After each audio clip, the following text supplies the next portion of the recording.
సదాశివసమారంభాం శంకరాచార్య మధ్యమాం అస్మదాచార్య పర్యంతాం వందే గురు పరంపరాం. గురు బ్రహ్మ గురు విష్ణు గురుర్దేవో మహేశ్వర గురుర్ సాక్షాత్ పరబ్రహ్మ తస్మై శ్రీ గురువే నమః. శ్రీ సచ్చిదానంద సమర్థ సద్గురు సాయినాథ్ మహారాజ్ కి జై. మళ్ళీ ఒక అద్భుతమైన అవకాశాన్ని సాయినాథుడు మనకు ప్రసాదంగా ఇచ్చి తన స్మరణలో, తన ధ్యాసలో, తన భజనలో ఉంచుకుంటున్నందుకు సాయినాథుడికి వేల లక్షల కోట్ల కృతజ్ఞతలు తెలియజేసుకుంటూ, ఈ అవకాశాన్ని కలిగించిన నరసింహారావు గారికి కూడా కృతజ్ఞతలు తెలియజేసుకుంటూ, శ్రీ సచ్చిదానంద సమర్థ సద్గురు సాయినాథ్ మహారాజ్ కి జై. ఒక అద్భుతమైన కార్యక్రమం గురించి ఇప్పుడే నరసింహారావు గారు చెప్పారు. మన టాపిక్ కి అది చాలా దగ్గరగా ఉంటుంది. సాయిని అందరం పూజిస్తూ ఉన్నాం, కానీ మనమ్మ తల్లి చెప్తుంది సాయిని సంపూర్ణంగా అవగాహన చేసుకోవాలి, అర్థం చేసుకోవాలి అంటే సాయి సచ్చరిత్రను కూడా పారాయణ చేయాలి. అప్పుడు ఆయన ఎవరు అన్నది మనకు సంపూర్ణంగా తెలుస్తుంది, ఆయన గురించి సంపూర్ణంగా తెలుస్తుంది. అందువల్లే మనమ్మ తల్లి చెప్తుంది సాయి యొక్క అర్ధాంగి శ్రీ సాయి సచ్చరిత్ర. శివుడు శక్తి వేరు కానట్టే సాయి యొక్క సచ్చరిత్ర వేరు కాదు. సచ్చరిత్ర చదివినప్పుడు సాయినాథుడు ఎవరు, ఆయన సామర్థ్యం ఎటువంటిది, ఆయన ఎలా ఈ బ్రహ్మాండాన్నంతా తన ఆధీనంలో ఉంచుకొని ఉన్నాడు, ఆయన ఎలా సృష్టి స్థితి లయకారకుడు అన్న రహస్యాలన్నీ మనకు తెలుస్తాయి. ఇప్పుడు చాలా అద్భుతమైన కార్యక్రమం మన చేత నరసింహారావు గారి చేత చేయిస్తున్నాడు సాయినాథుడు, సాయి సచ్చరిత్ర పారాయణ. పారాయణ అంటే నేను ఎప్పుడు అదే చెప్తూ ఉంటా, ప్రయాణం చేయడం, సాయితో ప్రయాణం చేయడం, సాయి ఎవరో తెలుసుకొని ప్రయాణం చేయడం. అదేందమ్మా మాకు సాయి ఎవరో తెలుసు, సాయి అంటే సద్గురు అని తెలుసు, సాయినాథుడు అంటే భగవంతుడు అని తెలుసు, గుడికి వెళ్తాము, ఆయనకి పూలంగి సేవ చేస్తాం, పల్లకి సేవ చేస్తాం, రోజు ఆయన అభిషేకాలు చేస్తాం, 4 పూట్ల హారతికి పాల్గొంటాం, రైట్. ఇవన్నీ ఒక ఎత్తు అయితే సచ్చరిత్ర ఒక ఎత్తు. మనం చేసే పూజలు, మనం చేసే హారతులు, మనం చేసే పల్లకీ సేవలు ఇవన్నీ ఒక ఎత్తు అయితే, త్రాసులో ఒక పక్క పెడితే సాయి సచ్చరిత్ర ఇంకొక పక్క పెడితే సచ్చరిత్రే తూగుతున్నాం. ఎందువల్లంటే సచ్చరిత్ర ద్వారా సాయి మన అవగాహనకు వస్తాడు. సాయి అంటే ఎవరు అన్న సత్యం మనకు తెలుస్తుంది, ఆయన యొక్క సమర్థత్వం తెలుస్తుంది, ఆయన యొక్క అంతర్యామిత్వం తెలుస్తుంది, ఆయన యొక్క సర్వ వ్యాపకత్వం తెలుస్తుంది, ఆయన యొక్క సర్వజ్ఞత, నీ భూత భవిష్యత్ వర్తమానాలు ఆయనకు తెలుసు అన్న సత్యం మనకు తెలుస్తుంది. ఇలా ఎన్నో విషయాలు అవగతం అవుతాయి. అట్లాగే ఆయన మనకు అండగా ఉన్నాడు. రేపు మనం అందరం కూడా 9వ తారీఖు నుంచి పారాయణ మొదలు పెడతాం. అందులో ఏముంది, ప్రతి భక్తుడికి సాయినాథుడు ఏ విధంగా అండగా ఉన్నాడు, అతని సమీపంలోనే ఉంటూ అతనికి ప్రతి క్షణం అతనికి రక్షణగా ఎలా ఉన్నాడు, ఏ విధంగా అతన్ని మలుచుకునే ప్రయత్నం చేశాడు, అతనిలో ఉన్న ఒక్కొక్క దుర్గుణాన్ని ఏ విధంగా పారద్రోలాడు, ఇవన్నీ కూడా మనకు అందులో వస్తాయి. ఆ దుర్గుణాలన్నీ మనందరిలో ఉన్నవే. ఒకరవ లోభం మనందరిలో ఉంది, ఒకరవ కోరికలు అన్నిటి పట్ల మనందరిలో ఉంది, ఒకరవ గబక్కని ఎవరినైనా తూలనాడడం మనందరిలో ఉంది. సో వాటినంతా ఎలా తొలగించుకోవాలి, ఎందుకు తొలగించుకోవాలి? ఒక తట్టే సాయి అంటే ఇష్టం అని చెప్తూనే, బ్రహ్మాండంగా ఇంట్లో సాయి దేవుడికి పూజ చేస్తూనే, 3 పూట్ల హారతి చేస్తూనే, ఎదురింటి వాళ్ళతో పడదు, పక్కింటి వాళ్ళతో పడదు, వాళ్ళంటే పడదు, వీళ్ళంటే పడదంటే కుదరదు కదా. ఎందుకు కుదరదు? 15 అధ్యాయంలో అత్యంత అద్భుతంగా చెప్తాడు. ఇంట్లో గాని, వాకిట్లో గాని, దారిలో గాని, ఆయా ఆయా ప్రదేశాలలో ఎవరు నీకు కలిసినా అది నేనే, నేనే వారిలో తిష్ట వేసుకొని ఉన్నాను. సో ఇప్పుడు ఆలోచించండి, ఇది మనకి ఎట్లా తెలుస్తుంది? సచ్చరిత్ర పారాయణలో మాత్రమే తెలుస్తుంది. ఆహా, నా ఇంట్లో ఉన్న వాళ్ళందరూ సాయి స్వరూపమేనా, నాలో అంతర్యామిగా ఉన్నవాడే వాళ్ళందరిలో కూడా అంతర్యామిగా ఉన్నాడా, నా వాకిటికి ఎవరు వచ్చినా, నా ఎదురింట్లో ఎవరున్నా, పక్కింట్లో ఎవరున్నా, వాళ్ళల్లో కూడా సాయియే తిష్ట వేసుకొని ఉన్నారా? ఇంట్లో గాని వాకిట్లో కానీ దారిలో నేను వెళ్తూ ఉన్నాను, ఒక ఆటో వాడు కనిపిస్తాడు, ఒక చెత్త ఆవిడ కనిపిస్తుంది, ఒక మున్సిపాలిటీ వర్కర్ కనిపిస్తాడు, కాలువలు శుభ్రం చేసే వాళ్ళు కనిపిస్తారు, ఆటోలు నడిపే వాళ్ళు కనిపిస్తారు, సైకిల్లో వెళ్తున్న వాళ్ళు కనిపిస్తారు, ఒక భిక్షగాడు కనిపిస్తారు, ఒక కుంటివాడు కనిపిస్తాడు, ఒక కుష్ఠరోగి కనిపిస్తాడు. ఎవరు నాకు కలిసినా అది సాయియేనా? ఈ సత్యం మనకి ఎక్కడ తెలుస్తుంది? సాయి పూజ కన్నా సచ్చరిత్ర పారాయణలో ఈ సత్యం తెలుస్తుంది. ఎందువల్ల? అందులో కూర్చొని సాయి యొక్క వాణి ఉందండి అందులో. అది సచ్చరిత్ర కాదు, సాయి యొక్క వాణి. సాయి మనకు అందులో నుంచి ముచ్చటిస్తూ ఉన్నాడు, మాట్లాడుతూ ఉన్నాడు. ఆయన మాటలు మనం వినవద్దా? హేమాద్రి పంతకి చెప్పాడా? లేదు, నాకు చెప్పాడు. పురందరేకి చెప్పాడా? లేదు, నాకు చెప్పాడు. శ్యామాకి చెప్పాడా? లేదు, నాకు చెప్పాడు. శ్యామ, మరో మాట చెప్తాను విను అన్నాడు. శ్యామాకి చెప్పాడా? లేదు, నాతో చెప్తూ ఉన్నాడు. లక్ష్మీబాయి షిండేకి చెప్పాడా? లేదు, నాతో చెప్తున్నాడు. కాపాడ్డే భార్యకి చెప్పాడా? ఇలా నా దయా గుణాన్ని గ్రహించు తల్లి అని తర్కడి భార్యతో చెప్పాడా? లేదు, నాకు చెప్తూ ఉన్నాడు. అది ఎలా తెలుస్తుంది? సాయి మనతో ఎక్కడ కూర్చొని ముచ్చటిస్తున్నాడు? సచ్చరిత్రలో కూర్చొని ముచ్చటిస్తూ ఉన్నాడు. సాయి యొక్క వాణి ఉంది అందులో. మరి మెయిన్ గా మనమ్మ గారి సచ్చరిత్ర కనుక చదివితే విస్తారంగా ఉంటుంది. చాలా విశదీకరంగా ఒక్కొక్క లీలని అందిస్తారు. చాలా విశదీకరంగా బాబా యొక్క ఒక్కొక్క మాటని, అప్పుడు బాబా యొక్క హావ భావాలు ఎలా ఉన్నాయి, బాబా పక్కన ఎవరు కూర్చొని ఉన్నారు, ఎడం వైపు ఎవరున్నారు, కుడివైపు ఎవరున్నారు, ఇన్నిటినీ విశదీకరించి వివరిస్తూ సాయినాథుడి యొక్క మాటలను కూడా అత్యంత అద్భుతంగా వినండి వినండి వినండి అని హేమాద్రి పంత్ గారు చెప్తూ అందించారు. ఇంతటి గొప్పతనం ఉంది ఆ సచ్చరిత్ర. అది పూజా గదిలో పెట్టేయడమో పారాయణ చేసే గ్రంథం కాదు. అందులో సాక్షాత్ సాయినాథుడు కూర్చొని నాతో మాట్లాడుతున్నాడు, ముచ్చటిస్తూ ఉన్నాడు. మన తండ్రితో మాట్లాడడానికి కొంత సమయం కేటాయించుకుంటాం, పనంతా అయ్యాకైనా సరే తల్లిదండ్రులకు ఫోన్ చేసి మాట్లాడతాం, అప్పచెల్లెళ్ళతో ఫోన్ చేసి మాట్లాడతాం. పిల్లలు అమెరికాలో ఉన్నా సరే రాత్రి అయితే, మనకి రాత్రి అయితే తప్ప వాళ్ళకి అక్కడ పగులు కాదు. సో మేలుకో నుండి 10:30 అయినా 11 అయినా మేలుకో నుండి వాళ్ళకి అక్కడ పగులు అయిన తర్వాత మాట్లాడేసే పడుకుంటాం. ఇవి మాత్రం కరెక్ట్ గా చేస్తూ ఉన్నాం. మరి మన తండ్రితో ఎప్పుడు ముచ్చటించుకుంటాం?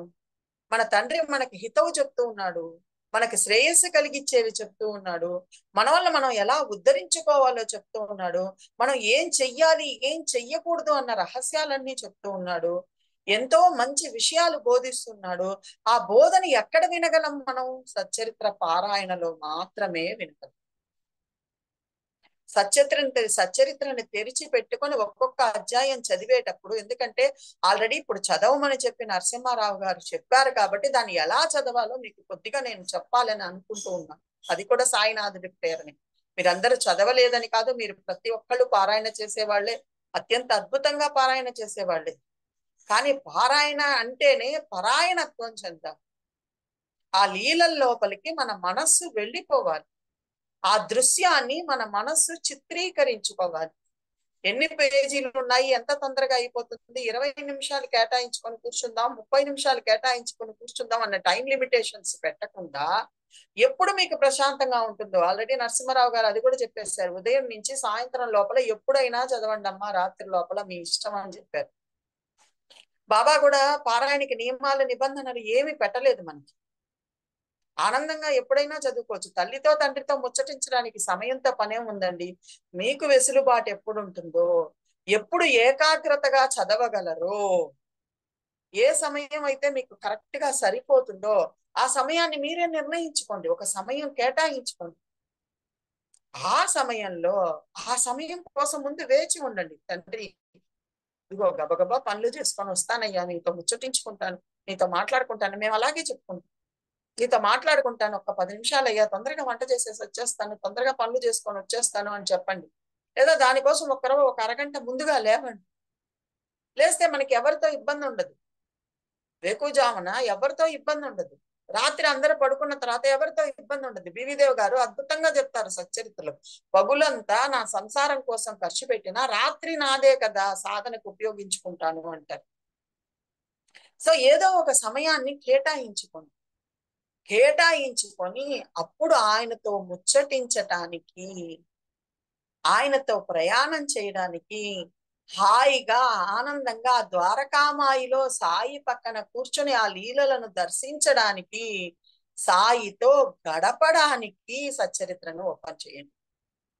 అంతేగాని నరసింహారావు గారు ఏదో చెప్పారు లేదా రోజుకు ఒక అధ్యాయం చదివితే పుణ్యం వస్తుంది, వస్తాయి, అవన్నీ ఆటోమేటిక్ గా వచ్చేస్తాయి. కానీ మన మనస్సు ఏం పొందాలి? ఆనందాన్ని పొందాలి. ఆ చరిత్ర చదువుతున్నంత సేపు కళ్ళ వెంబట ధారాపాతంగా నీళ్లు కారిపోవాలి. అందులోని ప్రతి పదం సాయినాథుడు నన్ను ఉద్ధరించడానికే కదా చెప్తూ ఉన్నాడు, ఆ లీల చేసింది నా కొరకే కదా అన్న భావన నా మనసులో మెదలాలి. ఆయన ఎవరు అన్న సత్యం తెలిసే కొద్దీ నా మనస్సు ఆయనపై సంపూర్ణంగా ఆధారపడిపోవాలి. ఇన్ని ప్రయోజనాలు ఉన్నాయి సచ్చరిత్ర పారాయణ. సచ్చరిత్ర చదవను మనం సాయిపై సంపూర్ణంగా ఆధారపడిపోతాము. ఆయనే సమస్తము చేస్తున్నాడు అన్న సత్యం మనకు అవగతం అవుతుంది. మన ప్రతి అడుగు ఆయన నిర్దేశకత్వంలోనే పడుతూ ఉన్నది అన్న సత్యం మనకు అనుభవంలోకి వస్తుంది. దానికి పారాయణ చెయ్యాలి. పారాయణ అంటేనే పరాయణత్వం చెందడం. ఇది మాకు సాధ్యం కాదని అనుకుంటున్నారేమో. మనం అందరం చిన్నప్పటి నుంచి నవలలు చదివిన వాళ్ళని. మంచి ఆ కామిక్ నవలో లేకపోతే ఒక డిటెక్టివ్ నవలో చదివినప్పుడు మన మనసులో ఎలా అందులో ప్రవేశించేసి నెక్స్ట్ ఏం జరుగుతుంది, నెక్స్ట్ ఏం జరుగుతుందని ఆరాటంతో చదువుతుందో, అలా ఇక్కడ సచ్చరిత్రలో కూడా నా తండ్రి ఇంకా ఏం చెప్తున్నాడు, ఏం చేస్తున్నాడు, మనమ్మ తల్లి అద్భుతంగా అందిస్తుంది. సాయిబాబా మధుర మనోహర మూర్తి. ఆయన మధుర మనోహర రూపాన్ని, మధుర మందహాస వదనాన్ని, మధుర ప్రవచనాన్ని, మృదు మధుర బోధనా పద్ధతిని, మధుర సంభాషణను అన్నిటినీ అందులో దర్శించగలగాలి మనం.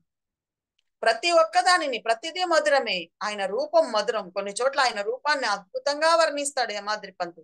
దాన్ని నేను దర్శించగలగాలి. దర్శించలేనప్పుడు ఆ పారాయణ వ్యర్థం.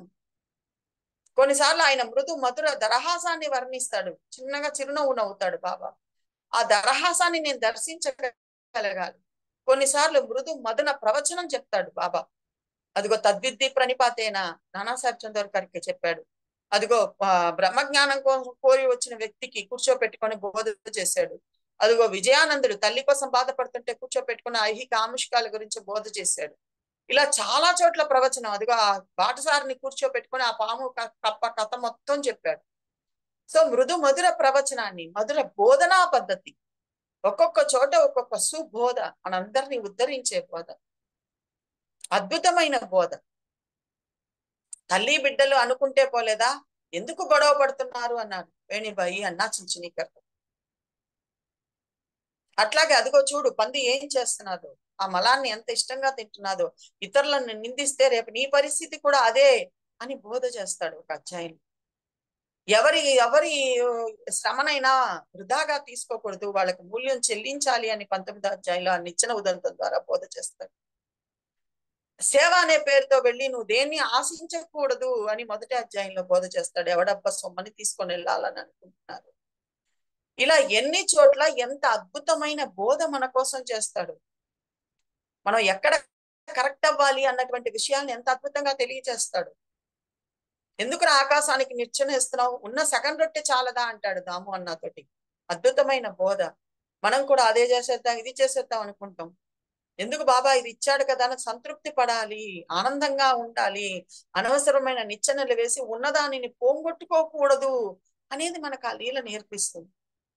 ఇలా మృదు మధుర ప్రవచనము, మధుర బోధనా పద్ధతి, మధుర హాస్య వినోదం. ఎన్ని చోట్ల హాస్యం చేస్తాడు బాబా, ఎన్ని చోట్ల నవ్వులు కురిపిస్తాడు, నవ్వుల పువ్వులు కురిపిస్తాడు చాలా చోట్ల. అనవసరంగా కోటు మడత నుంచి 25 శనగ గింజలు రాలుతాయి, నవ్వుకుంటారు అందరూ. ఇతడికి తానొక్కడే తినే అలవాటు ఉంది అని చెప్తాడు బాబా అక్కడ. బాబా నేనెప్పుడు తిన్నాను బాబా అంటాడు. సరే ఎవరైనా ఉంటే వాళ్ళకి పెడతావు, ఎవరు లేకపోతే ఏం చేస్తావు, నేను లేనా, నన్ను మర్చిపోయావా అని వినోదంలో నుంచే బోధ చేస్తాడు బాబా. ఎంత అద్భుతంగా వినోదంగా చేతులు ఇట్లా పెట్టి పొడగాటి బాబాని చూసావా అని అడుగుతాడు విరీకర్త. ఏం భయంలే, ఎంత పొడగాటి బాబా అయినా నిన్నేం చేయగలదు ఈ ద్వారకామాయి ఉండగా. ఇటువంటి బోధలన్నీ నీకు అందులో లభిస్తాయి. పారాయణత్వం చెంది చదివితే. ఆ పారాయణలో ఆ అధ్యాయంలో మనం ప్రయాణం చెయ్యగలిగితే వదిలిపెట్టలేము. అందులోనే మునిగి తేలుతూ ఉంటాం. ఆ విధంగా పారాయణ చెయ్యండి. మీకు అందరికీ తెలియక కాదు నేను చెప్తుండేది. మీరందరికీ తెలుసు, అందరు పెద్దవాళ్ళు. అయినా ఇప్పుడు విషయం వచ్చింది కాబట్టి ఒక్కసారి అందరికీ కూడా మనవి చేసుకుంటూ, ఎందువల్లంటే ప్రతి ఒక్క అక్షరంలో కూడా అర్థం అనే నిధి దాగి ఉంది. హేమాద్రి పంత్ గారే చెప్తారు. ప్రతి ఒక్క అక్షరంలో అర్థం అనే నిధి దాగి ఉంది. ఆ నిధిని మనం గ్రోలాలి కదా. అక్షరం కూడా వదిలిపెట్టడానికి లేదండి. ఈ సాయి, ఈ సాయి అంటాడు. సాయి అనొచ్చుగా, పక్కన ఆ ఈ అనే అక్షరం పెట్టాడు. దానిలో ఎంతటి అర్థం ఉంది. సాయిని నా పక్కనే కూర్చోపెట్టుకొని నేను రాస్తూ ఉన్నాను, నా పక్కన ఉన్నాడు అన్న భావనతో రాస్తున్నాను, అందువల్ల ఈ సాయిని చూడండి, ఈ సాయిని చూడండి అంటూ ఉన్నాను. మరి ఆ ఒక్క అక్షరం వదిలిపెడితే నేను ఏ విధంగా భావన చెయ్యాలి అన్నది మిస్ అయిపోతానుగా. నేను కూడా పారాయణ చేస్తున్నప్పుడు సాయిని పక్కన పెట్టుకొని పారాయణ చెయ్యాలిగా. సాయియే చెప్పాడు, నాకు నా కథల యందు మక్కువ ఎక్కువ. సాయికి తన కథల యందు మక్కువ ఎక్కువ. ఇంకొక అద్భుతమైన వాగ్దానం 32 అధ్యాయంలో మనందరికి ఇచ్చాడు. ఎక్కడ సచ్చరిత్ర పారాయణ జరుగుతుందో, ఎక్కడ సచ్చరిత్ర గురించి మాట్లాడుకుంటూ ఉంటారో, ఎక్కడైతే సచ్చరిత్ర శ్రవణం జరుగుతూ ఉంటుందో, మననం జరుగుతూ ఉంటుందో, అక్కడ నేను తులసి బృందావన సహితంగా, ద్వారకామాయి సహితంగా, దుని సహితంగా, గోదావరి నది కూడా, ఎక్కడ 8 కోసల దూరంలో ఉన్న గోదావరి నది సహితంగా వచ్చి కూర్చుంటానని చెప్పాడు. మరి ఆ భావన మనం చేయాలి కదా చదివేటప్పుడు. నువ్వు పుస్తకం ఎత్తుకునేటట్టుకే ఆనందంగా ద్వారకామాయిలోకి వెళ్ళిపోవాలి. ఆ కోపర్గాం నుంచి ఆ గోదావరి నది దగ్గర నుంచి వెళ్ళాలి. మనం వెళ్తాం కదా, అక్కడ ఒక బాబా గుడి చూసుకుంటూ వెళ్తాం. అలా వెళ్ళాలి నీ ప్రయాణం. అంతేగాని ఏదో మొక్కుబడిగా నరసింహారావు గారు చెప్పారు, అయ్యో ఈ రోజు అందులో 3 అధ్యాయాలు టాస్క్ ఇచ్చేశారు, గబగబా చదవబాకండి. మనం ఏం ఎగ్జామ్స్ రాయడం లేదు. ఆయనతో మమేకమై ఉండి ఆయన ప్రేమను అనుభవించడానికి పారాయణ చేయాలి. సాయి యొక్క ప్రేమ అందులో వర్షంలాగా కురుస్తూ ఉందండి. హేమాద్రి పంతే చెప్తాడు, గురువు వర్షాకాలంలోని మేఘం వంటి వారు. ఆయన అమృతం అనే జలాన్ని అలా కుండపోతగా వర్షింపజేస్తున్నారు. దాన్ని నువ్వు ముందు యథేచ్ఛగా తాగు, ఆనందంగా చదివేటప్పుడే. దాన్ని మళ్ళీ నీకు తోటి వారితో పంచుకో యథేచ్ఛగా సేవించి 10 మందికి పంచి పెట్టాలి అంటాడు. అది పారాయణ చేసే విధానం. బాబా హామీ ఇచ్చాడు కదా 32 అధ్యాయంలో కూర్చుని, నా సచ్చరిత్ర ఎక్కడ పారాయణ జరుగుతుందో అక్కడికి నేను పరిగెత్తుకొని వస్తాను అన్నాడు. రామనామం చెప్తూ ఉంటే ఆంజనేయుడు వస్తాడండి, రాముడు వస్తాడా లేదా గ్యారంటీ లేదు మనకి.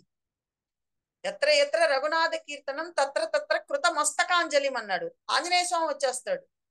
కానీ ఇక్కడ అట్లా కాదు. నువ్వు సాయి సచ్చరిత్ర తెరుచుకోగానే అలా తీసుకొని బాబా పారాయణ చేద్దామని నువ్వు కూర్చోగానే, నువ్వు పూజా గదిలో ఉంటావో, హాల్లో కూర్చుంటావో, వరండాలో కుర్చీ వేసుకొని కూర్చుంటావో, ఆ ప్రదేశం ద్వారకామాయి అయిపోతుంది అంతే.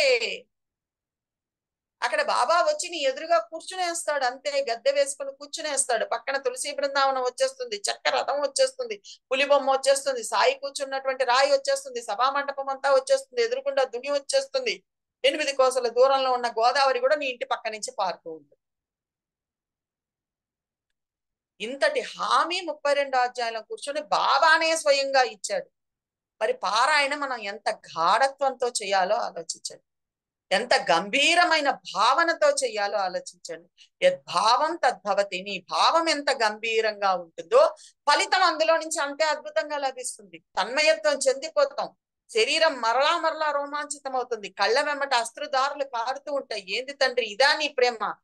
మా పట్ల ఇంత పిచ్చి ప్రేమ కలిగి ఉన్నావా నన్ను మార్చడానికి? నాలో ఉన్న సంపూర్ణ విశ్వాసం పెట్టట్లేదు కాబట్టి ఈ భక్తుడి ద్వారా చెప్పిస్తున్నావా? ఒక్కొక్క భక్తుడి ద్వారా చెప్పిస్తాడు కదా మనకి అన్న భావన కలుగుతుంది. అప్పుడు ఆయన సమర్థత్వం అర్థమవుతుంది. ఆయన ఎవరు అన్న సమర్థత్వం అర్థమవుతుంది. ఒక్కొక్క లీలలో కూడా, ప్రతి లీలలో ఈ 4 క్వాలిటీస్ ఉంటాయండి. సాయి యొక్క సమర్థత్వం, సాయి యొక్క అంతర్యామిత్వం, సాయి యొక్క సర్వజ్ఞత, ప్రతి ఒక్కడి భూత భవిష్యత్ వర్తమానాన్ని చెప్పేస్తాడు బాబా. సాయి యొక్క సర్వ సమర్థత్వం, సర్వజ్ఞత, సర్వ వ్యాపకత్వం ప్రతి లీలలో ఈ 4 గుణాలు ప్రస్ఫుటంగా కనిపిస్తాయి.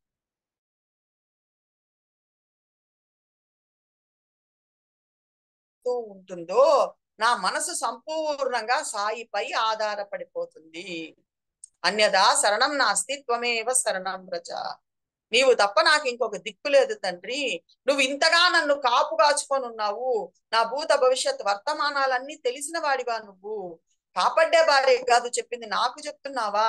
ఇన్ని జన్మల తర్వాత ఇక్కడికి వచ్చావు లక్ష్మి నా దగ్గరికి, కానీ నాకు చెప్తున్నావా అని అర్థమవుతుంది.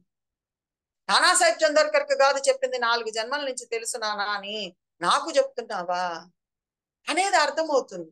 ప్రతి ఒక్క లీల చదువుతూ ఉంటే నాకేంటి, మనం ఎక్కడికి వెళ్ళినా నాకేంటి అనుకుంటున్నాం కదండి. ఒక షాపింగ్కి ఎవరైనా పిలిచినా కూడా నేనేం కొనాలని అనుకోవట్లేదమ్మా అంటాం. సరేలే వెళ్తున్నాగా ఒక చీరైనా తెచ్చుకుంటాలే అనుకుంటాం.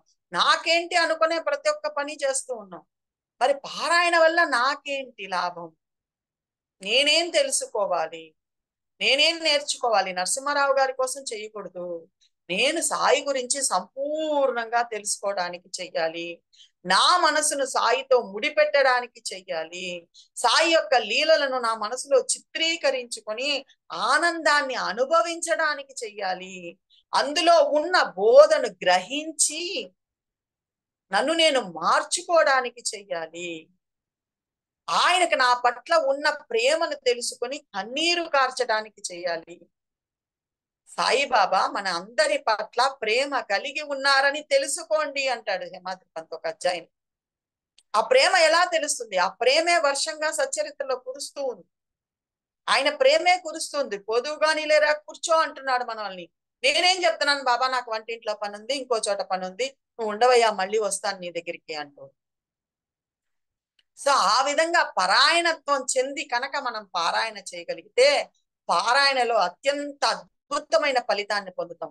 ప్రయాణం చేయగలిగితే అలా కళ్ళు మూసుకొని ఒక్క సెకండ్, ఏ పనికైనా మనం ఒక సెకండ్ నిర్ణయం తీసుకొని ఆ పని చేస్తున్నామండి. ఆఫీస్కి వెళ్ళాలి, లేవగానే లేట్ అయింది, దాన్ని బట్టి కొన్ని పనులు మానుకొని ఒక సెకండ్ ప్లాన్ వేసుకొని బయలుదేరుతున్నాం. అవునా కాదా? టకటకా నేను స్నానం 10 నిమిషాలు చేయాల్సింది 2 నిమిషాల్లో చేసేసి క్యారియర్ అయినా అవ్వకపోయినా టక్కని బయలుదేరి వెళ్తున్నాం. ఆ ఒక్క సెకండ్ అనేది ఆగుతున్నాం, ఆగి ప్లాన్ చేసుకుంటున్నాం. మరి సచ్చరిత్ర తీసేటప్పుడు ఒక 2 సెకండ్లు అలా కూర్చొని ఆలోచిస్తున్నామా? మనసును అలా ప్రశాంతం చేసుకొని ఇప్పటి వరకు ఉన్న ఆలోచనలనంతా వదిలిపెట్టి ఈ లౌకికం అంతా వదిలిపెట్టేసి కుక్కర్ పెట్టేసి కూర్చోబాకండి సచ్చరిత్ర చదవడానికి. అన్నిటిని ఆపేసేయండి ప్రశాంతంగా. అలా కూర్చొని ఒక భావన చేసుకోండి, హాయిగా ఆనందంగా అలనాటి షిరిడీకి వెళ్ళిపోండి. గుంటలు మిట్టలతో ఉన్నటువంటి ఆ మసీదుకి వెళ్ళండి. ఇంకా సభా మంటపం కూడా నిర్మాణం కానటువంటి ఆ ప్రదేశానికి వెళ్ళండి. పసిబిడ్డలుగా మారిపోండి. ఆమనిని గనక పొదివి తన ఒడిలో పెట్టుకున్నట్టు సాయినాథుడు మనల్ని కూడా పెట్టుకోవడానికి 2 చేతులు చాచి పిలుస్తూ ఉన్నాడు. ఆ మసీదుకున్న 2 జన్నాలు ఎలా ఉన్నాయని చెప్తాడు 51వ అధ్యాయంలో హేమాద్రి పంతు. 2 చేతులు చాచి మనల్ని పిలుస్తున్నట్టు ఉంటాయంట ఆ మసీదు మీద ఉన్న 2 జంటలు. ఆయన మన కోసం ఎదురు చూస్తూ ఉన్నాడు. అయ్యో వీడు లౌకికంలోనే పడి సుఖ దుఃఖాల గురించి ఆలోచిస్తూ మదన పడిపోతున్నాడే, నేను వీడికి సుఖాన్ని, సంతోషాన్ని, ఆనందాన్ని ప్రసాదంగా ఇవ్వడానికి సచ్చరిత్రలో కూర్చొని ఉంటే దాన్ని మాత్రం తీసుకోవటం లేదే. ఒకవేళ తీసుకున్నా గబగబా ఎన్ని పేజీలు ఉన్నాయి, ఈ రోజు అధ్యాయం ఎంత పెద్దది, ఎంత స్పీడ్ గా చదవాలని అనుకుంటున్నాడే కానీ నాతో ముచ్చటించట్లేదే, నాతో మాట్లాడట్లేదే, నన్ను అర్థం చేసుకోవట్లేదే అని తపన పడుతుంది. ఈ మాట నీకు ఎలా తెలుసమ్మా అని మీరు అడగొచ్చు. ఆ మాట సాయినాథుడే స్వయంగా సచ్చరిత్రలో చెప్పేశాడు. మీరు చేసే పనుల గురించి మీకు బాగా తెలుసు, బాగా దీర్ఘం పెట్టాడు అక్కడ. నాకు మాత్రం అహర్నిశలు మీ గురించే చింత, పగులు రాత్రి మన గురించే చింతిస్తున్నాడు ఆయన. మన గురించి చింతపడేవాడు ఒకడు ఉంటే మనం ఎందుకంటే చింతకాయ పచ్చడి నెత్తిలో పెట్టుకోవాలి? మన గురించి చింతపడేవాడు, మన గురించి తపన పడేవాడు, మనకి ఏది శ్రేయస్సో అది ప్రసాదించేవాడు, ఏది కావాలో అది ఇవ్వడానికి నానాసాహెబ్ చందోర్కర్ చెప్తాడు కదా, ఏదైనా ఇవ్వగల సర్వసమర్థుడు అక్కడ కూర్చొని ఉన్నాడు పో అని చెప్తాడు భీమాజీ పాఠాలు. ఏది కావాలంటే అది ఇవ్వడానికి సర్వసమర్థుడు అనేవాడు అక్కడ కూర్చొని ఉంటే ఆయన్ని వదిలిపెట్టి మన చింతలు మనం నెత్తిని ఎందుకండి వేసుకోవాలి? ధరంసి టక్కర్తో చెప్పాడు కదా, ఎక్కడో ఒక చోట దించురా, ఎందుకు నెత్తిన వేసుకుంటున్నావు అన్నాడు. మనతో కూడా చెప్తున్నాడు బాబా. లేదులే బాబా నేను హాయిగా నీ ఒళ్ళోనే ఉన్నా కానీ నా మూట నేనే మోస్తానని చెప్తున్నాం. మనం కూర్చొని ఉండేదేమో ఆయన ఒళ్ళో, మూట మాత్రం నేనే మోస్తానని చెప్పి నువ్వు మొయ్యాల్సిన అవసరం లేదు అన్న సత్యం సచ్చరిత్ర పారాయణలో మనకు తెలుస్తుంది. ఆయనే మన భూత భవిష్యత్ వర్తమానాలకి కార్యము, కారణము, కర్త అన్న రహస్యం మనకు సచ్చరిత్ర పారాయణలో తెలుస్తుంది. ఆయనే ఈ సృష్టి స్థితి లయ కారకుడు అన్న సత్యం మనకు సచ్చరిత్ర పారాయణలో తెలుస్తుంది.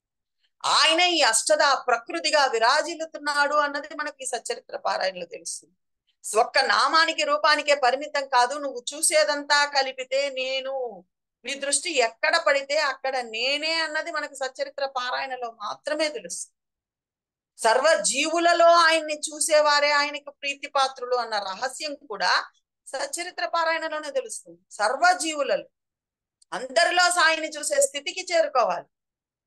ఎట్లాగా రామదాసు అంతా రామమయం అని పాడాడో, నీకు కూడా అంతా సాయిమయంగా కనపడే దృష్టిని తెచ్చుకోవాలి. తెచ్చుకున్నాడు. తెచ్చుకున్న భక్తులు లేరా?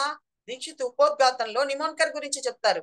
చివరి 3 రోజులు ప్రతి ఒక్కరిని సాయి బాబాగానే దర్శించారు నిమోన్కర్ గారు.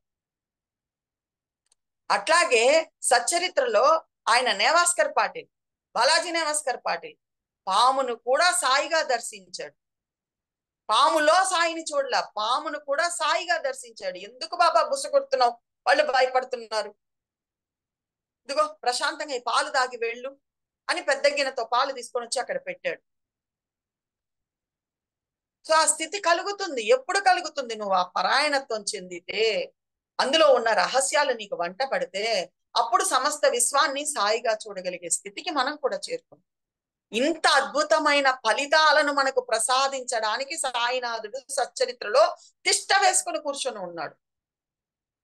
అటువంటి సచ్చరిత్రను మనం పారాయణ చేయబోతున్నాం రేపు నరసింహారావు గారి దయ వల్ల 9వ తారీఖు.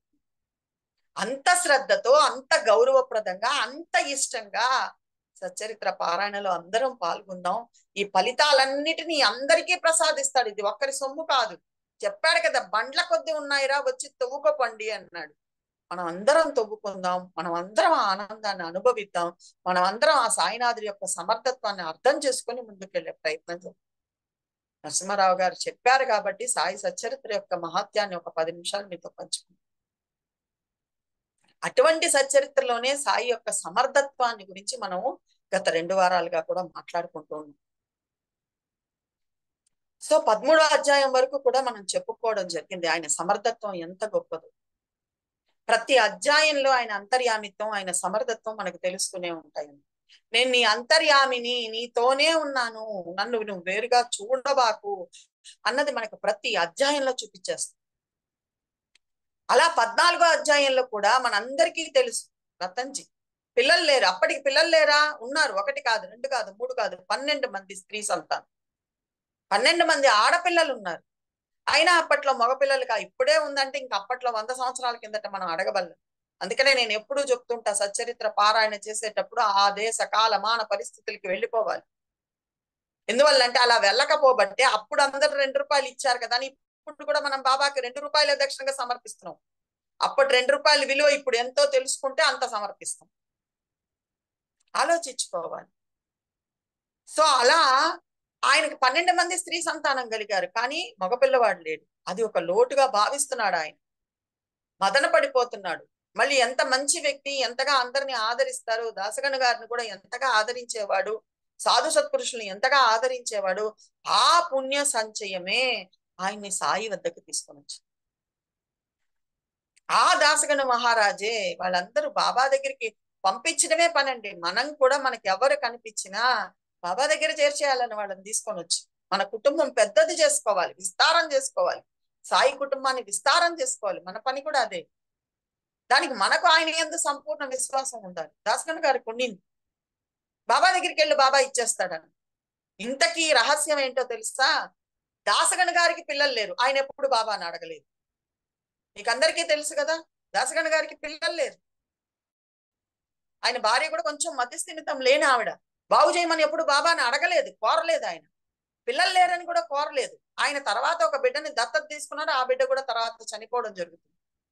అటువంటి ఆయన రతన్జీతో చెప్తున్నాడు, నువ్వు వెళ్ళు, బాబా ఇస్తాడు నీకు మగబిడ్డ. మగబిడ్డ ఇవ్వడం అంటే ఏంటండి? సృష్టించగలిగిన వాడు మాత్రమే చేయగలిగిన పనులు. అది కూడా కేవలం ఒక మాట ద్వారాని, అల్లా అచ్చాకరేగా అన్నాడా అంతే పుట్టేస్తారు. అదే కదా మనకు ఆ 27 సంవత్సరాల పాటు పిల్లలు లేని తల్లి ఉదంతంలో జరుగుతుంది. టెంకాయకి ఎక్కడన్నా పిల్లలు పుడతారా శ్యామ, నీకేం పిచ్చిరా అంటాడు.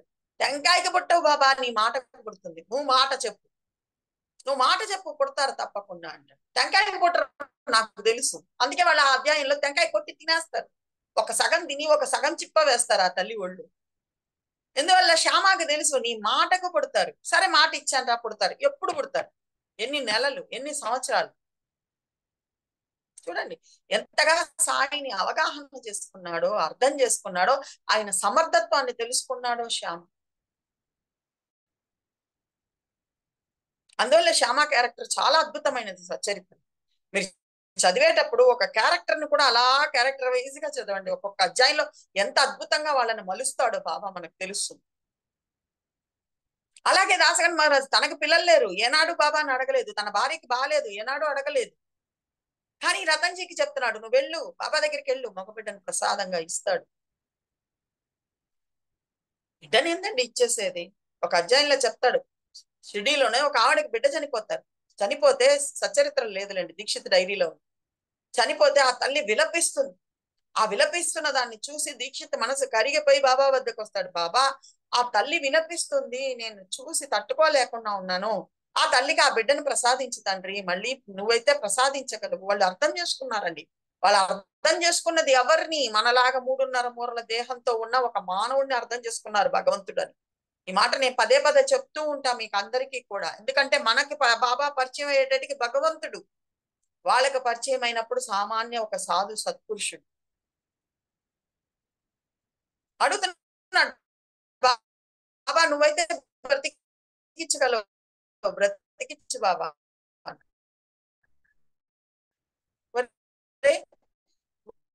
వాడిని ఇలా తీసి చూపిస్తాడు బాబా. వాడిని ఇలా తీసి ఇంకొకరు చేయగలడండి ఆ పని, సాయినాథుడు తప్ప. ఇలా ప్రాణం ఇక్కడి నుంచి తీశాడు, ఇలా తీసుకెళ్లి ఇంకొక శరీరంలో ఇంకొక తల్లి గర్భంలో పెట్టేశాను. నువ్వు చెప్తున్నావు కాబట్టి మళ్ళీ తిరిగి తీసుకొచ్చి ఇక్కడ పెడతా, కానీ అతడు అనుభవించవలసిన కర్మ ఫలితాన్ని నువ్వు అనుభవించడానికి సంసిద్ధమా అని అడిగాడు దీక్షితుడు. అప్పుడు చేతులెత్తి దండం పెట్టేశాడు, వద్దు బాబా. ఎవరాయన, ఏంటి ఆయన సమర్థత్వం? ఏదైనా చెయ్యగల సర్వ సమర్థుడి దగ్గరికి వచ్చున్నాం మనం అందరం కూడా, గుర్తుపెట్టుకోండి. అతడు మన కాలికి దారం కట్టాడు. సో అలా తెలుసు వాళ్ళందరికీ కూడా సాయి యొక్క గొప్పతనం. అందుకనే దాసగణ గారు చెప్పారు, 12 మంది పిల్లలు ఆడపిల్లలు రైట్, ఓకే, నీకు మగ సంతానాన్ని ఇవ్వగలిగిన వాడు అక్కడ కూర్చొని ఉన్నాడు షిరిడీలో, ఆయన్ని వెళ్ళి ప్రార్థించుకో, నీకు ఇస్తాడని చెప్తాడు. ఈయన ఈ రోజు రేపు అని తాత్సారం చేస్తూ ఉంటే, బాబానే అతని యొక్క పుణ్య సంచయాన్ని పెంచడానికి ఆ ఊర్లో ఉన్నటువంటి పీర్మౌలా రూపంలో అతని ఇంటికి వెళ్తాడు. అతని ఇంటికి వెళ్తాడు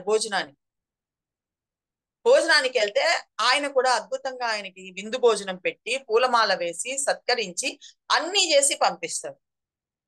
అవన్నీ కొనుక్కు రావడానికి, ఆయన మంచి ధనవంతుడు కదా రతంచి, కొనుక్కు రావడానికి ఆ పనివాడికి ఏదో డబ్బులు ఇచ్చుంటాడు, ఆ కొనుక్కొని వచ్చాడు, ఆ చీటీని అక్కడ దోపు పెట్టారు. కానీ ఎంత ఖర్చు అయిందో చూసుకోవాలా, ఎందుకని ఆయన దగ్గర ధనం ఎక్కువ ఉంది, ఎంత ఖర్చు అయిందో చూసుకోబల్లా. పైగా సాధు సత్పురుషుడికి పెట్టాడు కాబట్టి లెక్కలు చూసుకునే మనస్తత్వం కాదు ఆయన. అయిపోయింది. ఇది జరిగిన కొన్ని రోజుల తర్వాత షిరిడీకి వెళ్ళాడు. అదే మొదటి సమాగమం సాయితో, మొట్టమొదటిసారి సాయిని దర్శిస్తూ ఉన్నాడు మన రతన్జీ. ఆయన్ని చూసి ఆనందించాడు. ఆయనతో మొరట పెట్టుకోవాల, నాకు మగబిడ్డ కావాలి అన్న పదమే వాడల. నా కష్టం నీకు తెలుసు బాబా అన్నాడు. తెలుసురా, నువ్వు ఆల్రెడీ నాకు 3 రూపాయల పావలా ఇచ్చావు, మిగతా ఇవ్వు అని అడిగాడు. మిగతా దక్షిణ ఇవ్వు అని అడిగాడు. ఈయన నిర్విరపోయాడు. అసలు నేను వచ్చిందే మొదటిసారి, మిమ్మల్ని చూస్తున్నదే మొదటిసారి, నేను మీకు డబ్బులు ఎప్పుడు ఇచ్చాను, మీరెప్పుడు తీసుకున్నారు, అర్థం కాలేదు ఆయన. అక్కడే మనకు అద్భుతంగా 14వ అధ్యాయంలో దా అనే అక్షరం గురించి యమాద్రి పంత్ గారు చెప్తారు. బాబా ఎందుకు దక్షిణ అడిగేవారో చాలా అద్భుతంగా వివరిస్తాడు. మనం అలవర్చుకోవాల్సిన 3 గుణాలను కూడా అధ్యాయంలో అత్యంత అద్భుతంగా చెప్తాడు. 1 దయగలిగి ఉండండి, 2 దానం చెయ్యండి, 3 దమనం ఇంద్రియ నిగ్రహం పాటించండి, అందరి పట్ల సర్వ జీవుల పట్ల దయగలిగి ఉండండి మొదటిది. 2వది దానం చెయ్యండి. దయ ఎప్పుడు ఉంటుందో ఆటోమేటిక్ గా మన చెయ్యి దానం చేయడానికి వెళ్ళిపోతుంది. 3వది దమనం ఇంద్రియ నిగ్రహం పాటించండి. ఈ మూడు కలిగి ఉండామని సాయినాథుడు మనకు బోధిస్తున్నాడు అని చెప్తాడు అక్కడ. లేకపోతే ఆయనకేం పని, దక్షిణ ఆయన ఏం చేసుకుంటాడు, సాయంత్రం అయ్యేటడికి జోబీలు ఖాళీ చేసేస్తున్నాడు కదా, ఎంత ఇస్తే అంత ఖాళీ చేసేసి ఉట్టి జోబులతోనే కదా రాత్రి పడుకుంటున్నాడు. ఆయన ఏమన్నా ఆయన కోసం ఇల్లు కట్టుకున్నాడా, వాకిలు కట్టుకున్నాడా, మసీదుని బాగు చేస్తామన్నా వద్దనే చెప్పాడు, పల్లకి తెచ్చి పెడతామన్నా వద్దనే చెప్పాడు, గద్దె వేస్తామన్నా వద్దనే చెప్పాడు. ఆయన ఏది కోరుకోలేదు కదా, ఆయనకి ఏది అవసరం లేదు కదా. మనల్ని ఉద్ధరించడానికి దక్షిణ తీసుకునేవాడు. అలా దక్షిణ అడిగాడు, ఈయనకు అర్థం కాలేదు నేను ఈయనకి ఇచ్చింది ఎప్పుడు అని, కానీ ఆయన అడిగే ధైర్యం చేయలేకపోయాడు. సరే ఎంతో కొంత దక్షిణ సమర్పించాడు. బాబా కూడా అల్లా అచ్చాకరేగా అన్నాడు, బాధపడబాకు అన్నాడు. ధనవంతులకి ధనం ఇచ్చేదే భగవంతుడు సేవ కోసమే అని అక్కడ బోధిస్తాడు బాబా రతన్జీ. ఇంత డబ్బు ఉంది కదా, ఇంకొంచెం సేవ చేయి, ఆల్రెడీ ఆయన చేస్తున్నాడు చాలదు, ఇంకా ఇతరులకు ధనాన్ని పంచమని చెప్తాడు.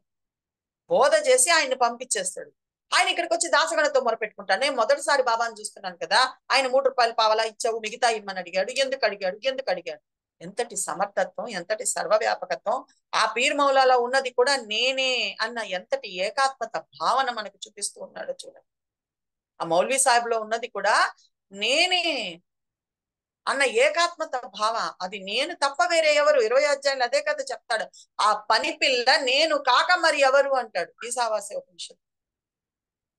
ఎందుకు చెప్పాడు ఆ మాట, నీ మనసులో స్థిరపడాలా, ప్రతి ఒక్కరిలో సాయి స్వరూపమే అనేది నా మనసులో స్థిరపడాలా, అందరినీ సాయిగా దర్శించే ప్రయత్నం చెయ్యాలి. అందుకు చెప్పాడు సాయినాథుడు అక్కడ కూడా. నాకు కూడా అర్థం కావట్లేదు అన్నాడు దాసగణి గారు మొదట. మళ్ళీ తర్వాత బాబా స్ఫురణ ఇచ్చాడు, మనలో జ్ఞానశక్తిగా ఉన్నది గురువే, మనకి స్ఫురణ ఇచ్చేది గురువే. 44 అధ్యాయుల స్వయం సాయియే చెప్తాడు, నీ సత్వ రజో తమో గుణాలకు అవతల ఉన్న సత్తత్వం యొక్క స్ఫురణ నేను అంటాడు. సత్తత్వం యొక్క స్ఫురణ నేను, నీకు స్ఫురింపజేస్తూ ఉంటా, నీకు ప్రతి ఒక్కటి నెక్స్ట్ నువ్వేం చెయ్యాలి అనే ఇంటెన్షన్ ఇచ్చేది నేను, నిన్ను సన్మార్గంలో నడిపేది నేను. నువ్వు ఏదన్నా చెడు ఆలోచనల వైపు వెళ్తుంటే ఇది చెయ్యబాకు తప్పు అని లోపల చేరి హెచ్చరిస్తున్నది నేను, నీలో జ్ఞాన శక్తిగా ఉన్నది నేను. ఎక్కడో లేడు బాబా, మనతోనే మనలోనే ఉన్నాడు. వెంటనే దాసగణి గారికి స్ఫురించింది, అదిగో ఆయన వచ్చారు కదా, మౌలీ సాహిబ్ వచ్చారు కదా, అప్పుడు మనం విందు ఇచ్చాం కదా, ఆ విందుకి ఎంత ఖర్చు అయింది ఆ కాగితం తీసుకురమ్మని చెప్పాడు. ఆ కాగితంలో లెక్క మాత్రమే ఉంది, పూలమాలకి ఇంత, విందుకు ఏదైతే తెచ్చారో స్వీట్లకి ఇంత, ఇంకో దానికి ఇంత అని ఉంది. వాటిని కూడారు, అప్పుడు కూడారు, అప్పటి వరకు కూడలేదండి. అప్పుడు కూడితే 3 రూపాయల పావలా అని తెలియదు. ఆ కూడిక కూడా కూర్చొని ఉండి అక్కడ చేశాడు ఆయన. నువ్వు ఎవరికి ఏ రూపాయి ఎక్కడ ఖర్చు పెడుతున్నావో నీ చిట్టా మొత్తం తెలిసిన వాడు ద్వారకామాయిలో కూర్చొని ఉన్నాడు, నీలో అంతర్యామిగా కూర్చొని ఉన్నాడు. మనం ఎవరి కోసం ఏ రూపాయి ఖర్చు పెడుతున్నాము, దానానికి ఖర్చు పెడుతున్నామా, ధర్మానికి ఖర్చు పెడుతున్నామా, స్వార్థానికి ఖర్చు పెడుతున్నామా, అన్ని లెక్కలు ఆయన దగ్గర ఉన్నాయండి. అన్ని లెక్కలు ఆయన దగ్గర ఉన్నాయి. మన ఇంట్లో ఎలక్ట్రానిక్ గూడ్స్ ఉన్నాయి, వాడుకుంటున్నాం. ఎంత మీటర్ తిరుగుతుందో మీటర్కి కరెక్ట్ గా తెలుసు. నెల అయ్యేటటికి 4000 3000 బిల్లు ఇచ్చేస్తుంది, నువ్వు అవునన్నా కాదన్నా బిల్లు వచ్చేస్తుంది. అలా ఎలా వస్తుందో అలాగే సాయినాథుడి దగ్గర నువ్వు దేనికోసం ఏమేమి ఖర్చు పెడుతున్నావో మొత్తం లెక్క పక్క ఆయనకు మాత్రమే తెలుసు కాబట్టే కదా గోవా వాళ్ళు ఉద్దంతల్లో అద్భుతంగా 35 రూపాయల నుంచి 700కి ఆయన జీతం ఎలా పెరిగిందో చెప్పుకుంటూ వచ్చాడా లేదా.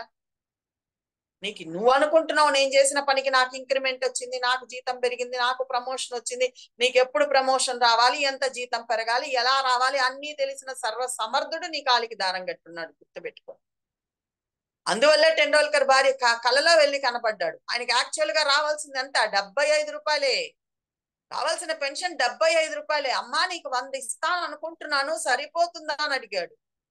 ఆ తల్లి ఎంత అద్భుతంగా చెప్పింది, నీకు తెలియదా బాబా అంటే, నేను ఇంట్లో పోపు డబ్బాల దగ్గర నుంచి ఉప్పు పప్పు దగ్గర నుంచి ఏం ఖర్చు చేస్తున్నాను, నా ఇంటికి ఎంత ఖర్చు అవుతుంది, ఎన్ని పాల ప్యాకెట్లు కావాలి, అన్ని సాయినాథుడికి తెలుసు. ఆయన దగ్గర ఏది దాచలేం మనం. నీకు తెలియదా బాబా నీ ఇష్టం అని. 75 రావాల్సిన చోట 100 ఇస్తానని బాబా కల్లో చెప్పి ఇంకో 10 రూపాయలు కూడా కలిపి 110 రూపాయలు ఇస్తాడు. ఏంటి ఆయన సమర్థత్వం. ఇప్పుడు గవర్నమెంట్ కాదు, మనం ఏదో లంచాలు గించాలు ఇస్తే జరగడానికి. అప్పుడు బ్రిటిష్ గవర్నమెంట్ వాళ్ళు అనుకుంటే అనుకున్నంతకు మించి రూపాయి కూడా ఇవ్వరు. అంత స్ట్రిక్ట్ గవర్నమెంట్ లో బాబా అతని మనసులో దూరి ఎవరైతే ఆ పెన్షన్ శాంక్షన్ చెయ్యాలో అతని మనసులో దూరి అతని మనసును మార్చి దానిపై 110 రూపాయలని వేసి ముద్ర వేసి సైన్ పెట్టించే వాడి దగ్గర చేరుతాం అందరం. అంతకు మించిన సమర్థత్వం ఏం కావాలి? నీకేం కావాలో, ఎంత కావాలో, ఏ సమయంలో నీకు ఎంత అందాలో అన్ని ఆయనకి తెలుసు. నువ్వు అడగవలసిన అవసరం లేదు అనేది మనకి ఈ లీలల ద్వారా అర్థమవుతాయి. నువ్వు అలా కూర్చొని ఉండడం నీకు తెలుసు కదా బాబా. కూర్చున్నాడు మన దీక్షిత్తు. చివరికి 30,000 అప్పు అయిపోయింది. ఒకరోజు అప్పులవాడు కళ్ళ వచ్చేసాడు. ఎప్పుడు సాయినాథుడు కళ్ళ వచ్చేది, ఆ రోజు అప్పులవాడు వచ్చాడు. పరిగెత్తాడు బాబా దగ్గరికి. ఏంటి బాబా ఇది? నువ్వు కదా నాకు కనిపించాలి, నువ్వు కదా నాకు దర్శనం ఇవ్వాలి. నాకొద్దు బాబా, ఇంకా గడువు తీరిపోతుంది, 1 రోజు 2 రోజులే ఉంది. ఎవరికైనా భయం కలుగుతుందండి ఒక్కరవా. నాకు వద్దు బాబా, వాడొద్దు కల్లో, నువ్వు కనిపించాలి కానీ ఇదేంది నాకు అన్నాడు. ఏం కాదులే పోరా అని చెప్పాడు. ఎవరో స్నేహితుడు కుమారుడు వచ్చి అదే ఈయనకు కావాల్సినంత 30,000 షేర్లో పెట్టమని తెచ్చి ఇవ్వడం ఏందండి? నువ్వు ఆధారపడి చూడు, నిన్ను ఎలా నడుపుతాడో తెలుసు. ఆయన సమర్థత్వాన్ని అర్థం చేసుకొని సాయిపై సంపూర్ణంగా ఆధారపడితే ఆయన మనల్ని ఎలా నడుపుతాడనేది మనకు తెలుస్తుంది. అదే ధూమాలు చెప్తాడు అద్భుతంగా. మనం చదవాల్సినవి రెండేనండి మెయిన్. ఒకటి సాయి సచ్చరిత్ర మణమ్మ తల్లి రాసింది, ఇంకోటి భక్తుల సంహిత, భక్తుల అనుభవ సంహిత. దానిలో ధూమాలు గారు చెప్తారు, నా ప్రతి అడుగు సాయినాథుడి యొక్క నిర్దేశకత్వంలోనే పడుతున్నదన్నది నాకు బాగా అనుభవంలోకి వచ్చింది అని. సో ఎంతటి సమర్థత్వం! కరెక్ట్ గా ఆ 3 రూపాయల పావలా లెక్క వేసి వీళ్ళు కూడారు. అప్పుడు కూడితే 3 పావలా వచ్చిన దాన్ని అక్కడ కూర్చున్న ఆయన చెప్పగలిగాడంటే ఆయన సమర్థత్వం ఎంత గొప్పది. మళ్ళీ ఆ రతన్జీకి అల్లా అచ్చా కరేగా అని చెప్పినందుకు గాను 12 సంతానం అయిన తర్వాత కూడా మగబిడ్డను ప్రసాదంగా ఇచ్చాడా లేదా? నువ్వు స్కాన్ చేసి 5వ నెలలో 6వ నెలలో చూసుకుంటే నీకు జెండర్ తెలుస్తుంది. అది కూడా ఇప్పుడు చెప్పకూడదు, నేరం అంటున్నారు. మరి నీ లోపల, నీ భార్య గర్భం లోపల, నీ తల్లి గర్భం లోపల నువ్వు ఏ జెండర్ లో పుట్టాలి అనేది మార్చి పుట్టించే సర్వ సమర్థుడు సాయినాథ్. గుర్తుపెట్టుకోవాలి. తుపకిగా ఉండింది పూర్వ జన్మలో. ఆ దుబకిని నెక్స్ట్ జన్మకి ఏం చేశాడు? పురుషుడిగా మార్చి జన్మింపజేశాడు. స్త్రీగా పుట్టలా. వీరభద్రుడిగా పుట్టాడా లేడా? వీరభద్రప్పగా పుట్టాడా లేదా? ఎవరు ఆ మార్పు చేయగలిగిన వాడు? ఎవరు ఆ జెండర్ ని నిర్ణయించగలిగిన వాడు? ఎవరు తల్లి గర్భంలో శిశువుని తయారు చేయగలిగిన వాడు? వాడు సాయినాథుడు. వాడు మనలో అంతర్యామిగా ఉన్నవాడు. వాడు సర్వ సమర్థుడు. ఆ సమర్థత్వాన్ని మనం అంత గాఢంగా అర్థం చేసుకోవాలి. అది మనకు ఆ 14వ అధ్యాయంలో ఆ లీల అత్యంత అద్భుతంగా తెలియజేస్తుంది. రతన్జీ యొక్క లీల ఆయన యొక్క సమర్థత్వాన్ని మన కళ్ళ ముందు చూపిస్తుంది. నీ ఇంట్లో నీ కొక్కిలో తగిలించుకున్న చీటీలో నువ్వు చూడనటువంటి లెక్క కూడా నాకు తెలుసు నాయనా, నేనెవరో తెలుసుకో. నీ ఇంటికి పలానా సమయంలో వచ్చి భోంచేసి వెళ్ళింది XYZ అని అనుకుంటున్నావు, అది సాక్షాత్ నేనేరా. నాకు అతనికి ఏకాత్మత ఉంది. ఈ సత్యం తెలుసుకో, ఈ సత్యం తెలుసుకో. ఇలాంటివి ఎన్ని చెప్పాలి మనం? ఎన్ని లీలలు సాయినాథుడి ఉన్నాయో. ఆయన సమర్థత్వం మాత్రమే తెలియజేసే లీలలే ప్రతి ఒక్కటి కూడా. ప్రతి ఒక్కటి కూడా అటువంటి లీలలే.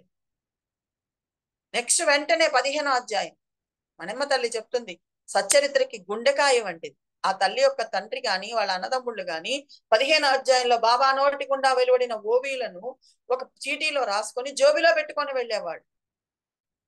అంతటి ప్రాధాన్యత కలిగిన అధ్యాయం అది. అంతటి చాలా చాలా ఇంపార్టెంట్. చూడడానికి చాలా చిన్న అధ్యాయం. చోల్కర్ చక్రాఖ్యానం అని దానికి నామకరణం కూడా ఉంటుంది. ఒక చోల్కర్ లీల, ఒక బల్లి లీల కనిపిస్తుంది. కానీ అందులో ఎంత నిగూఢమైన అర్థం దాగుంది, ఎంత సాయి యొక్క సమర్థత్వం తెలిసొస్తుంది. ఎంతగా నువ్వు సాయి పట్ల ప్రేమను కురిపిస్తే సాయినాథుడి నుంచి అంతకు రెండింత ప్రేమ ఎలా వస్తుందో అధ్యాయం మనకు నేర్పిస్తుంది.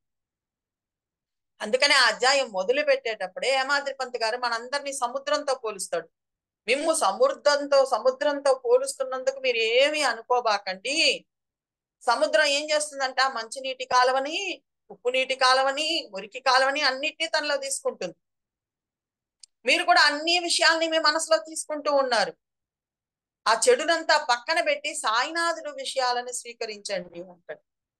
అనవసరపు విషయాలు మనకి ఎందుకండి? సాయినాథుడు మన అండ ఉండగా ఆయన లీలలు చెప్పుకుందాం. ఈనాటికి ఆయన చేస్తున్న లీలలు ఎన్నో ఉన్నాయి, వాటి గురించి చర్చించుకుందాం, మాట్లాడుకుందాం. అదే కదా పోతన చెప్తాడు, నీ పాద కమల సేవయు నీ పాద అర్చకులతోటి నెయ్యము నితాంతాపార భూత దయయు, అన్ని జీవుల పట్ల దయయు తాపసమందారా మాకు దయచేయదు. మనం కూడా సాయినాథుని అదే అడగాలి, నీ పాద కమల సేవయు. మాట్లాడాల్సి వస్తే నీ పాద అర్చకులతోటి, గురు బంధువులు ఎవరున్నారో వాళ్ళకే ఫోన్లు చేసుకోవాలి. ఈరోజు ఏం లీల చదివావు, ఏం తెలుసుకున్నావు, ఈ లీలలో ఇంత అద్భుతంగా ఉంది, చర్చించుకున్నావు. నీ పాద కమల సేవయు నీ పాదార్చకులతోటి నెయ్యము. ఆ లీలల ద్వారా తెలిసిందేంటి? ఆ నితాంతాపార భూతదయ, సర్వ జీవులను ప్రేమించడం, ఇష్టపడడం, వాటికి నీ వల్ల అయిన సహాయ సహకారాలను అందించడం, సహాయం చెయ్యకపోయినా హాని కలిగించకుండా ఉండడం. ఇదే మనం సాయినాథుడి దగ్గర నుంచి కూడా కోరుకోవాల్సింది. సో అలా సముద్రంతో పోలుస్తాడు 15వ అధ్యాయం మొదట్లోని. తర్వాత అద్భుతంగా పిల్లి పిల్లల ప్రేమోత్పత్తిని గురించి చెప్తాడండి. పిల్లి పిల్లలే తన తల్లికి ప్రేమను ఉత్పన్నం చేస్తాయి అంటాడు. అట్లాగే మనం కూడా సాయినాథుడికి ప్రేమను ఉత్పన్నం చేసి ఆ ప్రేమలో మనం కూడా మునగాలి అంటాడు. నువ్వు వెళ్ళాలి, అదే బాబా చెప్పింది, నువ్వు నా వైపు ఒక్క అడుగు వెయ్యరా అంటాడు బాబా. నువ్వు వెళ్ళాలి. అప్పుడే పాలు తాగిన పిల్లి పిల్లలు తల్లి మళ్ళీ వచ్చింది బయటికి వెళ్ళి, రాగానే దాని చుట్టూ చేరాయి, దాన్ని నాకడం మొదలుపెట్టాయి. అదేం చేసింది? గుర్రు గుర్రు అనింది మొదట్లో, అయినా కానీ అవి వదిలిపెట్టలా, దాని చుట్టే తిరుగుతూ ఉన్నాయి. ఆ తల్లికి ఏమైంది? ప్రేమ ఉత్పన్నమైంది. అలా కాళ్ళు దాచుకొని పడుకునేసింది. అవేం చేసాయి? వాడి గోళ్లతో, లేత గోళ్లతో తల్లిని అలా గోకుతూ ఉన్నాయి, చుట్టూ చేరి నాకుతూ ఉన్నాయి. దానితో దానికి ప్రేమ ఉత్పన్నమై పాలు అనేక ధారలుగా పాలు వచ్చిందట. అలా నువ్వు కూడా సాయి నామం పట్టుకొని ఆయన దగ్గరికి వెళ్ళు, సాయి కథలు పట్టుకొని ఆయన దగ్గరికి వెళ్ళు, సాయి గురించిన ఒక పాట పట్టుకొని ఆయన దగ్గరికి వెళ్ళు. ఆయన దగ్గరికి వెళ్ళాలి కదా మనం. ఆయన ఎప్పుడు 24 గంటలు మన కోసం ద్వారకామ ఎదురు కటటారి దగ్గర చేతులు ఆనించుకొని ఇలా వంగి చూస్తూ ఉన్నాడు, ఎప్పుడు వస్తుంది లక్ష్మి నా దగ్గరికి అని. నేను వెళ్తే కదా. ఒక నామం ద్వారా ఆయన దగ్గరికి వెళ్ళాలి, ఒక పాట ద్వారా ఆయన దగ్గరికి వెళ్ళాలి, చరిత్రలో ఒక లీల ద్వారా ఆయన దగ్గరికి వెళ్ళాలి, లేదా ఆయనతో ముచ్చటించుకోవడం ద్వారా ఆయన దగ్గరికి వెళ్ళాలి, లేదా హాయిగా ఆంతరంగిక పూజ చేసుకోవడం ద్వారా ఆయన దగ్గరికి వెళ్ళాలి, లేదా అర్చన చేసుకోవడం ద్వారా ఆయన దగ్గరికి వెళ్ళాలి. కీర్తన, దాస్యము, సఖ్యము, ఒక స్నేహితుడితో మాట్లాడుతున్నట్టు శ్యామ మాట్లాడాడు కదా, మాట్లాడడానికి ఆయన దగ్గరికి వెళ్ళాలి. అప్పుడు ఆయనకి ప్రేమ ఉత్పత్తి అయ్యి నీ మీద అపరిమితమైన ప్రేమను కురిపిస్తుంది. అలాంటి ప్రేమమయుడైన ఒక భక్తుడే చోల్కర్, అలాంటి ప్రేమమయుడైన ఒక బిడ్డడే చోల్కర్. ఆ చోల్కర్ కథే 15వ అధ్యాయంలో అత్యంత అద్భుతంగా చెప్తూ సాయి కూడా తన సమర్థత్వాన్ని చోల్కర్ ముందు అలా పరిచేశాడు. నేను ఇది, నువ్వు ఇంకా మళ్ళీ మళ్ళీ నా కోసం రాబల్లేదురా నాయనా, ఈ ఒక్కసారి రావడానికే నువ్వు ఎన్ని ఇబ్బందులు పడ్డావో నాకు తెలుసు. నువ్వు మళ్ళీ మళ్ళీ నా వద్దకు పరిగెత్తుకొని రావాల్సిన అవసరం లేదు. నువ్వు కూర్చున్న చోటనే కూర్చో, హాయిగా ఉండు, ఆనందంగా ఉండు. నేనెవరో నీకు, నా విశ్వరూపాన్ని నీకు సందర్శింపజేస్తున్నాను అని సాయి యొక్క విశ్వరూపాన్ని చోల్కర్ సాయిపై చూపించిన ప్రేమకు కరిగిపోయి సాయినాథుడు చోల్కర్ పై అద్భుతమైన ప్రేమ చూపించాడు. గుర్తుపెట్టుకోండి. అందువల్లే ఆ అధ్యాయంలో పిల్లి పిల్లల ప్రేమోత్పత్తికి తల్లికి పాలధార అధికమయ్యాలా సాయి పట్ల ఉన్న మన భక్తి అనురక్తి సాయి మనసుని ద్రవింపజేయాలి అంటాడు. చాలా అద్భుతమైన ఓడిలు. ఆయన మనసు ద్రవించిపోవాలి. ఆరాధ్యమూర్తి యొక్క అంతఃకరణం కరుణతో కరిగిపోయి చెమటలు పట్టాలి. నీ ఆరాధ్యమూర్తి సాయినాథుడు అనుకుంటున్నావు కదా, ఆయన మనసు ఏంది వీడు నా గురించే తపన పడుతున్నాడనే కరుణతో కరిగిపోయి ఆయనకి చెమటలు పట్టేటట్టు చెయ్యాలి. చోల్కర్ చేశాడు ఆ పని, హేమాద్రి పంత్ చేశాడు ఆ పని, దీక్షిత్ గారు చేశాడు ఆ పని, ఒక మహల్సా చేశాడు ఆ పని, ఒక శ్యామ చేశాడు ఆ పని, ఒక నిమోన్కర్ చేశాడు, ఒక నూల్కర్ చేశాడు, ఒక ఒక ఆ పురందరే చేశాడు, ఒక ధూమాల్ చేశాడు, ఒక రేగే చేశాడు. ఆయన అంతఃకరణం కరిగిపోయింది వాళ్ళ మాటలకు, వాళ్ళ దీనికి. ఒక తర్కడు, జ్యోతీంద్ర తర్కడు గడ్డం పట్టుకొని బతిలాడాడు, నీకేం కావాలో చెప్పురా ఇస్తానని. ఒక రేగేని గడ్డం పట్టుకొని బతిలాడాడు, నీకేం కావాలో చెప్పరా ఇస్తాను. ఒక బాగోజీ షిండేని గడ్డం పట్టుకొని బతిలాడాడు, అంత రోగంతో ఉన్న అల్లాడిపోతున్నా ఒక్కసారి కూడా బాబా ఇది తగ్గించు నాకు అని అడక్కపోయేటట్టుకి ఆరాధ్యమూర్తి యొక్క అంతఃకరణం కరుణతో కరిగిపోయి గడ్డం పట్టుకొని బతిలాడాడు. ఏం కావాలా నీకు చెప్పరా ఇస్తాను. మన ధ్యేయం కూడా మన దృష్టికి కూడా దాని మీదే నిలబడాలి. ఈ ధ్యేయం అందే దృష్టి నిలవాలి. సర్వేంద్రియాలకు భక్తి పిచ్చి పట్టాలి. ఇంద్రియ వికారాలన్నీ భక్తి వైపు మొగ్గాలి. అది అసలైన సాయి ప్రేమ. సో అటువంటి ఒక చిన్న భక్తుడే చోల్కర్. ఎక్కడో కౌపీనేశ్వర ఆలయంలో దాసగను గారిని కూడా ఎలా మలిచాడో చూడండి. అధ్యాయంలో తెలుపుతాడు బాబా. దాసగను గారి కీర్తనకు ఎలా వెళ్తున్నాడు? కోటు సూటు వేసుకొని వెళ్తున్నారు. ఈ శరీరంపై ఈ భారం ఎందుకు? వాహ్వా పెళ్లి కొడుకులాగా బయలుదేరావే, ఎక్కడికి వెళ్తున్నావు? నువ్వు వెళ్ళేది సంకీర్తన చేయడానికి. శరీరంపై ఈ భారం ఉండాలా? తన్మయత్వం చెందిపోయి నిన్ను నువ్వు మరిచిపోయి ఆనందంగా పాడుకుంటూ ఉండాలి. కానీ ఈ కోట్ ఎక్కడ జారిపోతుంది, కండువా ఎక్కడ జారిపోతుంది, టోపీ జారిపోతుందా, నా చైన్ బాగుందా, చైన్ ఊడిపోతుందా, దీనిపై దృష్టి ఉంటే నువ్వు తన్మయత్వం చెందగలవా? పరాయణత్వం చెందగలవా? అద్భుతంగా భగవంతుడితో లీనమైపోయి పాడగలవా? శరీరం పైన భారం ఎందుకు తీసి పక్కన పెట్టు అన్న. మనం ఏం చేస్తాం? ప్రవచనానికో దేనికో గండ పెండురాలు నగలు అన్ని వేసుకొని దాన్ని సరిదిద్దుకుంటూ ఉంటాం. లాయర్ డాలర్ కరెక్ట్ గా ఉందా లేదా, ఈ గండ పెండురాలు కరెక్ట్ గా ఉన్నాయా లేదా, వేసుకున్న శాల్వా కరెక్ట్ గా ఉందా లేదా, పూలమాల కరెక్ట్ గా వేశారా లేదా.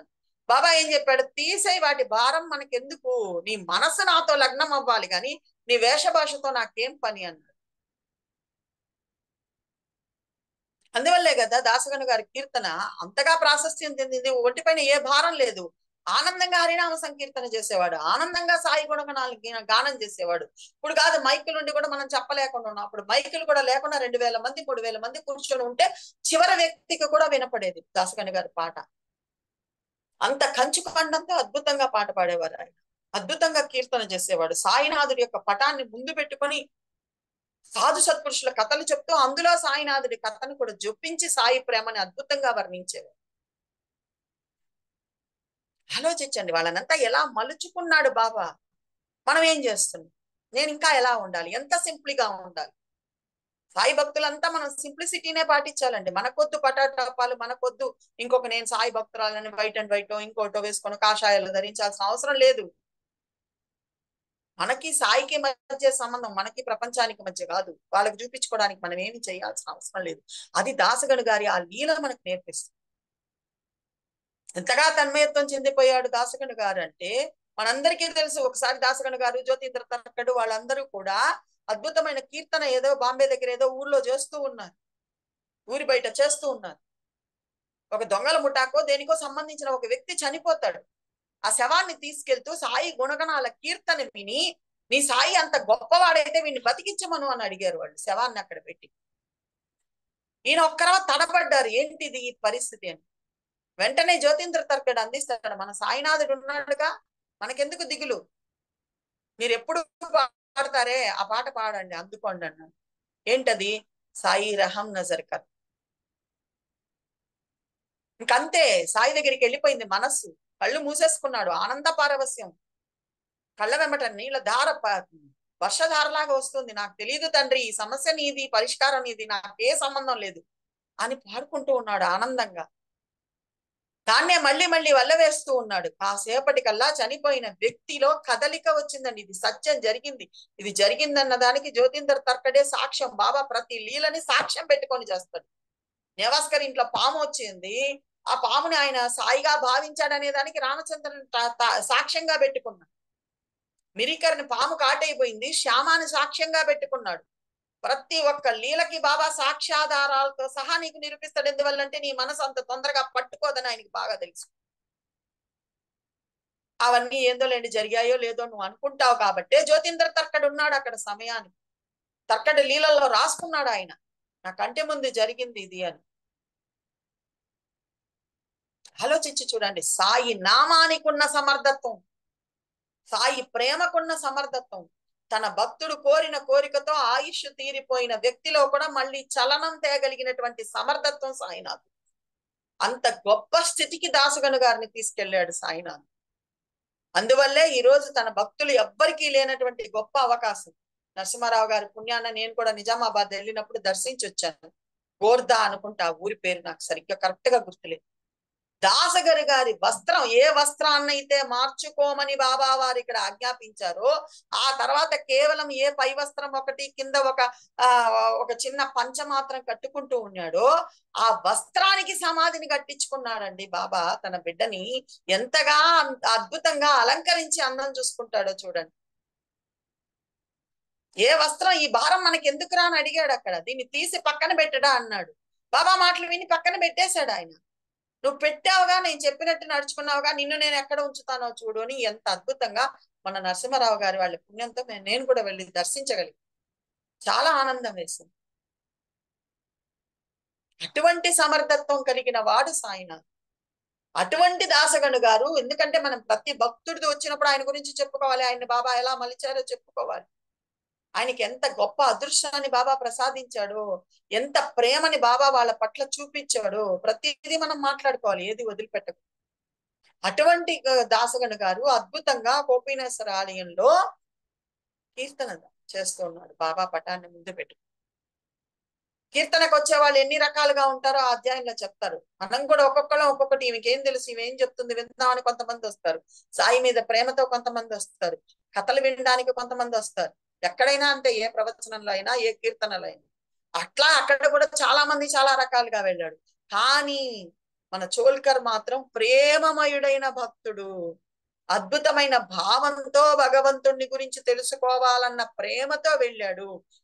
వెళ్ళాడు కాబట్టే సాయి గురించి మొదటిసారి అక్కడ వింటూ ఉన్నాడండి.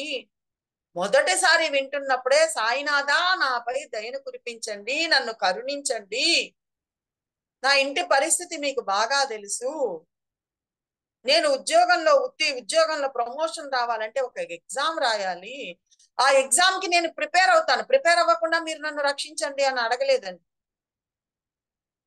నేను ప్రిపేర్ అవుతా, మీ అనుగ్రహం చేత పాస్ అయితే మీ పాదాల వద్దకు వచ్చి మీ పేర పటిక బెల్లం సమర్పించి పంచి పెడతాను అని మొక్కుకున్నాను. ఆ ప్రేమ చూడండి. నేను అది చేసేస్తాను, ఇది చేసేస్తాను, మనం కూడా అలివి కాకుండా మొక్కుకునేస్తాం. అలా కాదు, ఆయన స్తోమత తెలుసు, ఆయనకి ఏం కావాలో తెలుసు. నాకు 10 కోట్లు డబ్బులు ఇవ్వమని అడగల, నేను కష్టపడతాను, నేను చదువుకుంటాను, నన్ను ఈ చిన్న ఉద్యోగం ఒక్కటి పాస్ చేయించామంటే ఇంట్లో తిండికి ఇబ్బంది.